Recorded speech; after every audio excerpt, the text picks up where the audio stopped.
Shiraishi is an ugly loner who is ignored by everyone except for a hot purple-haired popular girl, which makes things take an unexpected turn as everyone starts noticing him, and he begins to take charge of his life. However, everything changes when he is asked out by the popular girl.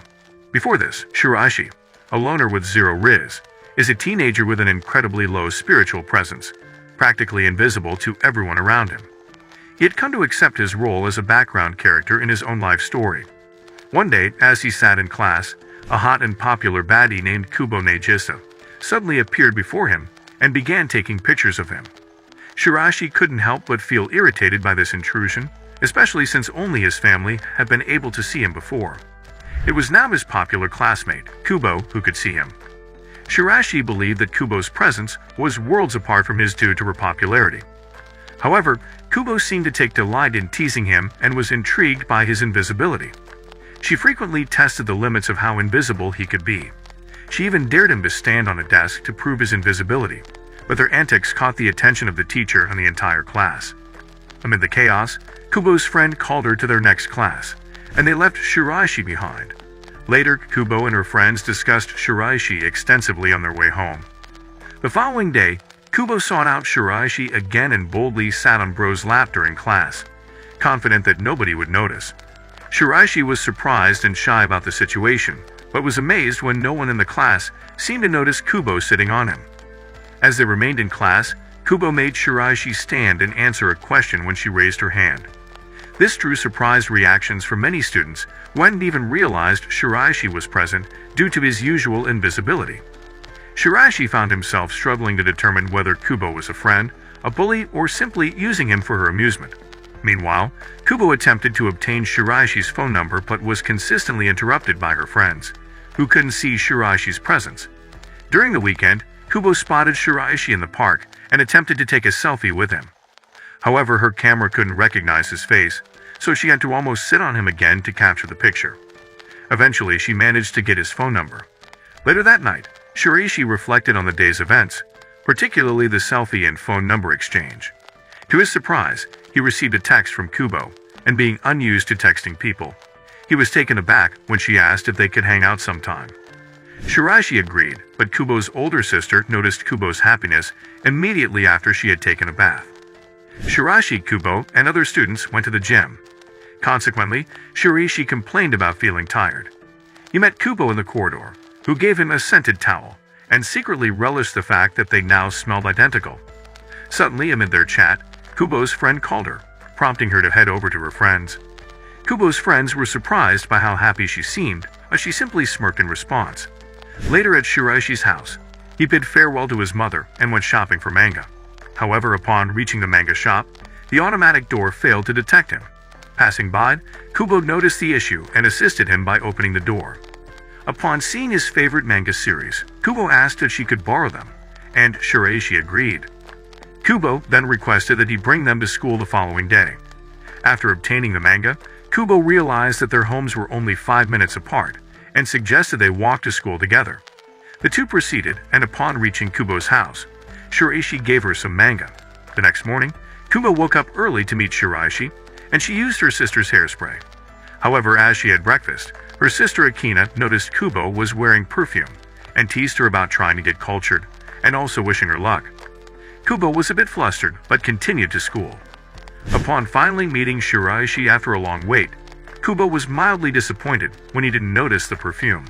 Nevertheless, they continued, with Shiraishi pondering that it was his first time walking to school with a classmate. Meanwhile, they found a bench to wait since they still had time. When they sat down, Kubo's friends Suzuki and Tama arrived and greeted her. However, they didn't notice Shiraishi until Kubo pointed him out, and once she did, they finally noticed him. The four of them then proceeded to school. After school, Shiraishi's invisibility led to a car splashing him with a puddle. Needing a shower, he returned home but had lost his key. Kubo kindly invited him to shower at her house, and though he wasn't thrilled with the idea, he agreed. Shiraishi awkwardly accepted, but Kubo felt embarrassed when he spotted her bra in the laundry. After their showers, Kubo borrowed her gym tracksuit, and Shiraishi thanked her for letting him use her bathroom and swimsuit. Before departing, Kubo noticed that Shiraishi's hair was still wet, so she advised him to dry it before leaving, to which he agreed. Afterwards, they said their goodbyes and Shiraishi walked home, hyper-aware that he was wearing Kubo's clothes. Shiraishi gave Kubo's tracksuit back, and that's when Kubo learned that Shiraishi was only 1 inch taller than her. She teased him, mentioning that in couples, the boy is generally 6 inches taller. It was almost the end of the semester, and Shiraishi, Kubo, and the other students were in class submitting their tests to their teacher, Mr. Unzen-sensei. After the test, Shiraishi said goodbye to Kubo, mentioning that he had some plans to attend to. Meanwhile, on her desk, Kubo's friends Tama and Azuki showed up to ask her how the test went. Later after school, Shiraishi was with his younger brother, Sita. A certain woman appeared, thinking that the baby was alone due to Shiraishi's invisibility, but he quickly showed up and informed the woman that the baby was with him. Kubo suddenly spotted Shiraishi at the park with his much younger brother, Sita. She approached him, carrying a drink in her hands. Sita insisted that they all share a drink, though Kubo noticed that Shiraishi only pretended to drink and correctly guessed that he was embarrassed by the indirect kiss. Later that night, Shiraishi was reading his manga since it was cold. After some time, he went to the convenience store to buy a manga poster. However, at the store, Shiraishi was embarrassed, as the magazine containing the poster had a bikini model on the cover. Suddenly, Akina, who is Kubo's sister and an employee at the store, appeared. She immediately told him that the magazine he was holding was for adults. Shiraishi pointed out that he was putting it back since someone else left it, so Akina sold it to him, but had no idea he was Kubo's friend. Shiraishi was shocked that Akina could see him. After buying it, he said goodbye to her and left. However, Akina noticed that he had dropped his student ID. When Akina returned home, she gave the ID to Kubo to return it, commenting that he had bought a magazine with images of huge melons. This surprised Kubo, who had medium-sized melons herself. She asked Shiraishi if he preferred large breasts and covered her embarrassment by teasing him. Kubo arranged to spend Christmas Eve with Shiraishi shopping. Upon arriving, Kubo revealed that she had bought him a gift. Shiraishi rushed to buy her one, choosing gloves that matched her outfit. Kubo felt embarrassed by what she had bought him, a bright yellow main character shirt to make him easier to see. Shiraishi was having fun with Sita when something surprising happened. Out of nowhere, Kubo showed up and disrupted their playtime. Shiraishi was just goofing around, and Kubo started recording a video, capturing Shiraishi's embarrassment without holding back. The next day at school, something strange happened between Shiraishi and Kubo. Shiraishi accidentally wore 2 different socks, but only Kubo noticed. In return, Kubo was wearing tights because her socks were still wet from the day before. Shiraishi couldn't help but stare at her for a bit too long, and Kubo teased him with a playful smile during class. During their boring homework session, Shiraishi noticed that Kubo's behavior had changed a bit, making him curious. After school, Kubo invited Shiraishi to a nearby store to try a fancy drink, saying she wanted his help to avoid any mistakes with the order. Shiraishi was unsure for a moment, tempted by the idea of somehow indirectly being cultured. Yet Kubo, with a sly grin, decided to take a bite from Shiraishi's snack before departing, leaving him pondering whether to embrace this newfound connection or eschew it. Just as he wavered in contemplation, an unforeseen collision disrupted his thoughts, causing him to clumsily drop his snack. An incident that went unnoticed by the 2 girls who inadvertently jostled him, seemingly oblivious to his presence, perpetuating his peculiar invisibility. On Valentine's Day, Shiraishi didn't expect much. He felt like he wasn't not ripped enough. Yet an unexpected discovery awaited him at his desk. A solitary chocolate heart, placed with an air of ambiguity that led him to instinctively dismiss it as a misplaced confection. An enigmatic notion nagged at his thoughts, causing him to wonder if Kubo might be the enigmatic benefactor. In a timely twist of fate, Kubo materialized by his side, and Shiraishi grappled with the challenge of articulating his skepticism regarding the improbable notion of someone gifting him Valentine's chocolate. With bated breath, he dared not consider that anyone would extend such a gesture toward him. Kubo, however, astutely detected the concealed chocolate beneath his desk, and swiftly attributed it to a concealed secret admirer, thereby shrouding Shiraishi in bewildering speculation about the identity of this clandestine devotee. Later, within the confines of her own home, Kubo harbored a culinary ambition that diverged from her typical pursuits. Armed with bags of ingredients, she aspired to embark on a culinary endeavor. Knowing well her reputation as a notoriously inept cook, she had devoted an entire night to the meticulous crafting of heart-shaped chocolate, even enlisting Akina's assistance, though the prospect of facing Akina's teasing remained an inevitable consequence. Shiraishi liked the carefully made chocolate heart.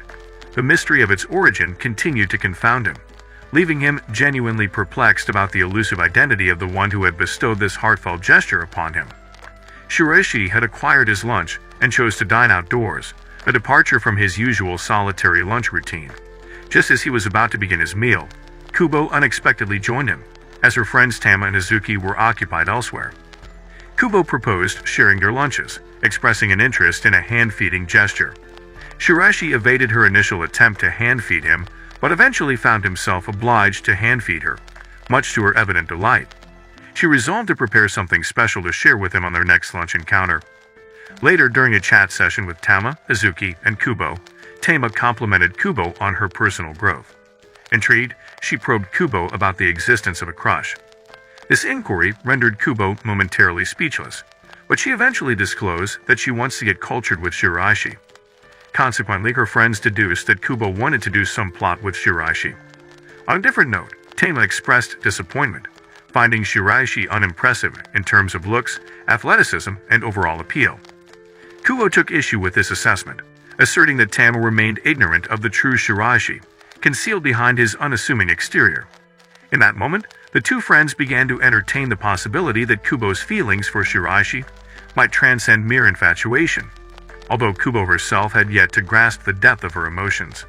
The following day, Shiraishi arrived at school earlier than usual, expecting to be the sole early bird in the classroom.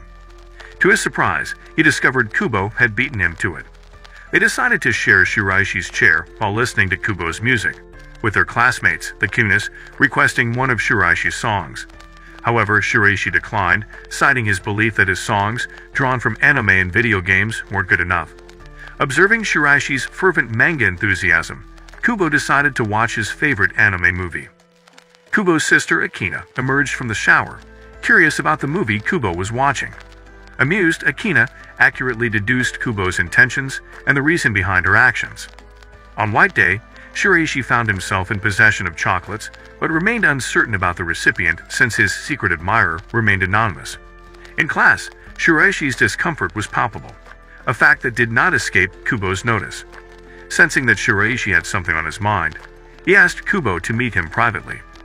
During their meeting, Shiraishi handed Kubo a chocolate, hoping she might have a clue about the identity of his secret admirer. However, Kubo received the chocolate and teased Shiraishi about it, leaving him more perplexed than before. Shiraishi was walking in the street when his wallet dropped. Immediately, a young girl named Saki, who spotted him walking in the street, picked up the wallet and gave it back to him. Suddenly, Akina appeared, surprising Shiraishi upon her arrival. However, Akina recognized him as the one who had been reading an 18+ nude magazine the other day. Therefore, she asked if he had received an ID from Kubo. In surprise, Shiraishi responded that he had but was embarrassed, since he found out that Akina was Kubo's sister, and Seki was her cousin. Then, Akina teased him a little, and told him that she would send a picture of Kubo. When she saw nursing the change agreed, immediately, Akina sent that photo, and the three departed. As Shiraishi was going home and looking at the picture, he suspected Kubo's ability to see him might be in her family's genetics. Later, Akina returned home together with Saki with fresh material to tease Kubo with. Upon returning, the two told Kubo that they met Shiraishi, making Kubo's heart beat. That night, as Shiraishi was having breakfast with his family, his mother warned him that she would confiscate his games if he did badly since exams were approaching. The next day at school, Shiraishi's teacher, Mr. Sensei, advised them to work hard since exams were next week. Later, Shiraishi went into the library to study upon seeing that many people were in class studying. However, Kubo showed up from nowhere and helped him solve mathematics, turning out to be an excellent tutor by the end. The next day, Shiraishi had a fever, so he decided to stay at home. However, he missed school more than before. Kubo was the only one who noticed his absence. Therefore, Kubo texted him, but Seda got his phone and sent back an "I miss you" emoji. Shiraishi hurriedly explained, so Kubo teased by sending him a "lonely without you" emoji that she claimed Akina sent. After texting him, she started going back home from school. The following day, Shiraishi was late to school, but he met Kubo in the hallway, now with her fever. Upon seeing Shiraishi, Kubo was about to fall, so she decided to go to the infirmary. Since everyone was in class during the quiz, only Shiraishi was free. So Shiraishi decided to escort her, fearing that she might fall on the stairs if she walked alone to the infirmary. He helped her to the infirmary, where she held his hand until she fell asleep. Shiraishi realized, for the first time, that he felt like the main character in his own life story. Shiraishi, having successfully passed his exams, consequently found himself walking through the corridor where he encountered Kubo. With genuine gratitude, he'd expressed his thanks for her invaluable tutoring.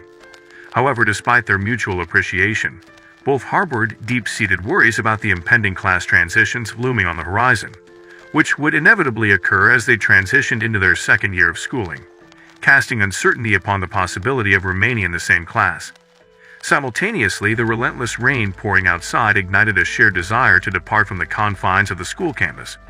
Yet, with subtle persuasion, Kubo skillfully manipulated Shiraishi into entertaining the notion of sharing an umbrella, perhaps intrigued by the prospect that it might render him more conspicuous within the crowd. Despite Kubo's tactful persuasion, Shiraishi, possessing a certain skepticism, politely declined her proposal, suspecting ulterior motives that hinted at a desire simply to walk home together. Undaunted by Shiraishi's initial refusal, Kubo exhibited remarkable selflessness by voluntarily surrendering her umbrella into Shiraishi's reluctant hands. Inescapably, this left him with no recourse but to acquiesce and accompany her on the journey home. As they traversed the rain-soaked streets, the idea of sharing an umbrella as a symbol of companionship and possibly more than that briefly flitted across Shiraishi's contemplative mind, compelling him to suggest an alteration to their usual route. However, as they drew closer to their respective homes, an unexpected encounter with Akina added an unforeseen dimension to their day. Interestingly, on this occasion, Akina chose not to indulge in her usual teasing of Kubo. Following Kubo's eventual return home, Akina, displaying a curiosity rooted in genuine interest, inquired about her friend's availability for the forthcoming weekend. To this query, Kubo responded affirmatively, confirming her willingness to spend time together. The following day brought forth another unexpected turn of events when Shiraishi, ever the observant classmate, noticed Saki laboring under the weight of her substantial shopping haul. Without hesitation, he volunteered to assist her, bearing in mind her impending task of preparing dinner for both Akina and Kubo. Initially met with resistance, Shiraishi's persistence eventually won Saki over, leading her to accept his assistance. As the minutes ticked by and Saki had yet to return home, a palpable sense of anxiety began to creep into Shiraishi's consciousness. 30 minutes past the appointed time, his mounting apprehension reached a breaking point, causing him to raise his voice in frustration. Fortunately, Akina stepped in, providing the support necessary to help him regain his composure. In the aftermath of this rather tense moment, Saki seized the opportunity to probe Shiraishi about the nature of his relationship with Kubo. In response, Shiraishi, with an air of nonchalance, insisted that they were nothing more than mere classmates. However, an inadvertent slip of Kubo's first name, Matisa, coupled with her unmistakable reaction, led Shiraishi to subtly discern that their connection transcended the boundaries of conventional classmates. On the subsequent school day, Shiraishi's presence was unmistakably announced as he coughed intermittently, a stark contrast to his usual studious demeanor. In a rather unfortunate turn of events, he also found himself grappling with the loss of the spring from his pen, an essential tool for his academic endeavors. It was in this moment of vulnerability that Kubo, with remarkable thoughtfulness, deliberately handed him a rabbit-themed toy pen that bore an uncanny resemblance to her own, eliciting a genuine smile when he put it to use. Shiraishi couldn't help but admire the undeniable cuteness of this thoughtful gift. Later that evening, within the confines of Kubo's home, a casual sleepover took place featuring Tama and Hazuki as guests. During their gathering, Tama and Hazuki embarked on a heartfelt discussion regarding the impending class changes, articulating their concerns about the prospect of being separated from their cherished friends. They lamented the potential absence of shared class trips and the ability to partake in school events together, a situation that deeply unsettled them. What didn't escape their astute observations was Kubo's disquietude, stemming from the looming possibility of losing her close connection with Shiraishi. Shiraishi and Sita embarked on a shopping excursion together. During their outing, an unexpected twist unfolded as Kubo suddenly appeared behind Shiraishi, bearing a substantial load of tomatoes. Almost instantly, Saki made her entrance, extending a warm greeting to Shiraishi. However, Seda found himself captivated by Seki's presence, swiftly retrieving a rock from his pocket and presenting it to her. This abrupt gesture left both Shiraishi and Kubo visibly astonished. In a surprising turn of events, Akina emerged onto the scene, injecting an element of playful teasing into the atmosphere. After some teasing, she posed a curious question to Shiraishi regarding his plans for the following day, to which he responded affirmatively. This response led to an invitation to a flower viewing picnic the next day, offered by Akina herself. The situation took a culinary turn when Kubo felt the urge to nourish Shiraishi with a dish of her creation. Later in the afternoon, she was fully immersed in meal preparation in the kitchen. Notably, she had been diligently peeling an onion since returning from their shopping adventure. However, upon noticing Saki wearing a pained expression, Kubo rushed to her aid despite her reservations about Shiraishi. Thus, she decided to prepare Hamburg steak, as she was aware of the infamous inability of her cooking. Grateful for Saki's decision to assist, Kubo expressed her appreciation. It was during the onion cutting process that an unfortunate mishap occurred, leading to Saki taking over as Kubo accidentally cut her finger. Nevertheless, while Akina was outside, she offered Kubo a valuable perspective. She encouraged her sister to learn from her mistake and attempt the task once more, emphasizing that mistakes were not devoid of purpose, but rather constituted valuable experiences. Kubo agreed with her sister's wisdom, and with renewed determination, she successfully crafted the steaks to perfection. The subsequent day saw the group honor their commitment to attend the picnic. Seda wasted no time in sampling all the delectable dishes Seki had prepared. Kubo, ever considerate, ensured that Shiraishi had a taste of the steaks she had meticulously prepared, and his delight in their flavor brought a sense of contentment to her. However, the serene picnic took a somewhat unexpected turn when Akina, under the influence of alcohol, playfully teased Shiraishi about getting cultured and married. She also tries to make a move towards him. In a rather surprising and awkward gesture, she pushed her melons into his face. Kubo, incensed by this, decided to make a hasty exit. Seda, keen on reconciliation, implored Shiraishi to rectify the situation by apologizing to Kubo. Despite the apparent misunderstanding, Kubo remained upset, baffled by why Shiraishi was bearing the brunt of the blame when Akina was clearly at fault. Ultimately, Kubo's perspective shifted as she observed Shiraishi's genuine distress. Her resolve to mend the situation grew stronger, leading her to offer an apology as well. Shiraishi, perplexed by Kubo's mercurial nature, admitted that she frequently left him confused, much to her delight. In an unexpected twist, she broached the subject of whether Shiraishi would prefer being in her class the following year, a question that left him pleasantly surprised. The second year began, and on Shiraishi's way to school, people were surprised after he sneezed upon realizing his presence again, since he was considered invincible. But as soon as he entered the classroom, he met Kubo while searching for his seat. Therefore, he found out that he and Kubo were once again in the same class and sat next to each other. Later, Kubo and her friends Tama and Azuki chilled while having drinks. They were happy because they were also in the same class. Similarly, Azuki and Tama sat close to each other. Later, as Kubo returned home, she told her sister Akane about being in the same class with her friends. On the other hand, Shiraishi found that he was actually looking forward to the coming year.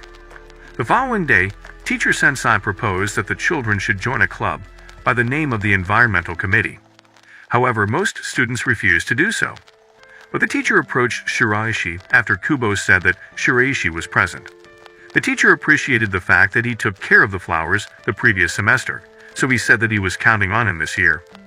Therefore, Kubo joined the Environmental Committee with Shiraishi after he revealed he enjoyed people admiring the flowers he grew, even though no one ever saw him tending to them. While in the same class, boys discussed the reason why Kubo had joined the Environmental Committee, since they thought it did not suit her. Others thought that it was because of Kubo's presence in the committee that made Shiraishi join. To make this clear, the boys asked one of the guys by the name of Sudo. Being a new classmate, Sudo could actually recall being with Shiraishi on the Environmental Committee last year, so she arranged for the three of them to be in the same science group. Then Kubo asked Shiraishi if he wanted to talk to Sudo. However, Shiraishi had nothing to say about this. Sudo had actually spent all of the first year trying to talk to Shiraishi about committee business, but never saw him once. Later, as they were in the science lab, Kubo came up with the idea that Sudo should start talking to Shiraishi. Now, thanks to Kubo, they managed to talk for the first time, which Shiraishi enjoyed. He thanked Kubo for her help, flustering her unexpectedly. While walking home, Shiraishi confirmed that he and Kubo were now friends, annoying her a little that he didn't consider them friends a long time ago. Kubo, having successfully won the staring contest against Shiraishi, and earned the right for him to greet her first in the morning as a forfeit, eventually found herself in a peculiar situation. Sometime later, as Shiraishi was savoring the refreshing spring air, his classmates accidentally covered him in chalk dust without noticing his presence. However, the two guys who caused this mishap later offered their apologies. After the chalk dust incident, Shiraishi sought refuge in the bathroom to clean up, but to his surprise, Kubo promptly followed him and, with nimble hands, brushed the dust from his hair. During this impromptu cleanup, she playfully teased him for sussing over girls with ponytails. Meanwhile, Kubo couldn't help but notice that Shiraishi had grown taller, prompting her to insist on comparing their heights against a wall. As they found themselves in this height-comparing situation, it inadvertently led to an embarrassing wall-slapping position, causing Shiraishi to flee in utter embarrassment. Unbeknownst to Shiraishi, this encounter had flustered Kubo to the point where her knees went weak. The next morning, to Kubo's delight, Shiraishi greeted her first, bringing a smile to her face. Before their physical exams, Kubo borrowed Shiraishi's tracksuit jacket, which left him perplexed. It turned out that girls wearing their boyfriends' jackets had become a trendy gesture. Notably, Shiraishi had grown by 3 centimeters, while Kubo had remained the same height. In another encounter, Akina came across Shiraishi secretly shadowing Seda, who was on his first errand to buy eggs by himself. This scene triggered a fond memory of Kubo's first egg-buying errand, which ended with Kubo breaking her eggs. However, Kubo's tears were quickly pacified when Akina gently stroked her head. Akina also subtly hinted to Shiraishi that Kubo still cherished having her head stroked and that it could reliably soothe her if she ever became upset. Kubo had asked Shiraishi to join him for a movie, which left Shiraishi feeling flummoxed, especially when she encountered him with her hair in a ponytail. Despite her surprise, Shiraishi reluctantly agreed. As they boarded the overcrowded train, circumstances forced them to sit in a position that could easily lead to them getting cultured, causing Shiraishi to assume an uncomfortable position to avoid contact with Kubo. Unfortunately, the cramped conditions also made Shiraishi a target for oblivious commuters who repeatedly jostled her. Inside the train, a few guys attempted to make moves on Kubo, infuriating her. In response, she grabbed Shiraishi and boldly claimed that he was her ripped boyfriend, which promptly scared off the would-be suitors. Shiraishi couldn't help but notice Kubo still holding his arm, even after the guys had departed. Due to their failure to pre-book tickets, they endured a lengthy wait before securing seats next to each other. Upon reaching a cafe, Kubo was surprised to discover Shiraishi's preference for black coffee. Determined to try it, Kubo took a sip but found the bitter flavor overwhelming. Consequently, he remade the coffee for her, this time adding milk and sugar, though he found it too sweet for his own liking. During the movie, Kubo observed a wider ranga of emotions on Shiraishi's face than usual. Shiraishi admitted that he typically concealed his feelings due to embarrassment, though Kubo still believed he was relatively easy to read. As they walked home together, Kubo convinced Shiraishi to promise to go to other places with her. Shiraishi couldn't help but worry about what secret emotions Kubo might have already discerned from his expressions.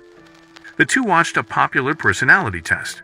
After seeing it on television, Kubo ran the test on Shiraishi and determined he would likely only love one woman his entire life.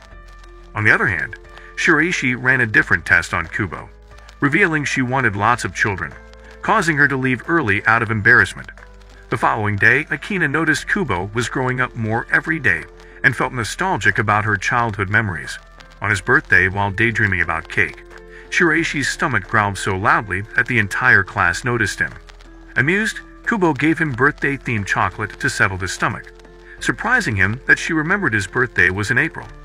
She also gave him a soft toy, so he awkwardly promised to buy her a gift for her birthday in August. The fact that someone actually remembered his birthday made him so happy he hid his face so she wouldn't see him smiling. Shiraishi started to really wonder why only Kubo could see him easily. Kubo reminisced that she first learned of his invisibility after seeing him in Tama's middle school yearbook, after which she began seeing him all the time and found his invisibility funny. When she was assigned the seat beside him and actually spoke to him, His reaction amused her so much she decided to do it every day from then on. Will Kubo and Shiraishi be open enough to go public about their date or not? If you've reached this far, let's confuse the fake fans by commenting "Rip Kubo." If you like this recap, do let me know in the comments, and obviously leave your likes too. Do not forget to share with your friends and subscribe. Above all, activate your notification bell so you don't miss the next